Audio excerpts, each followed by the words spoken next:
কার ছাড়া বলে তেল দেয় না। কি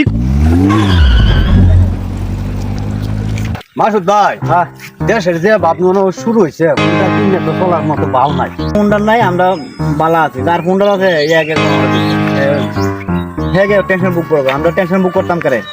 তো আমার গাড়িটা তো বাড়িতে বই থাকবো। তো গাড়ি আছে, তুই গাড়ি বিচলা। এই করো করো করো করো। এই গাড়ি কারো অর্থাৎ করে গাড়ি যা কারো হরছি, তুমি গ্যাস লাগো ওই গাড়ি লিয়া। আমি গাড়ি নিয়ে গেলাম, তেল ভরতাম।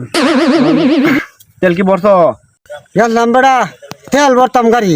হ্যাঁ, এখন তেল গাড়ি আড়াই লয়ে গেছি, আড়াই লয়ে আইছি। এখন কার ছাড়া বলে তেল দেয় না। কি সারা তেল দেয় না? কার সারা তেল দেয় না? কার ছাড়া তেল দেয় না। কত লাগবো তোমার? তেল শুরু হয়েছে, হ্যাঁ, তেল লইলেও বলে কাঠ লাগে। এরপরে কয়েকদিন পরে লোকে ভুতলেও কাঠ লাগবো।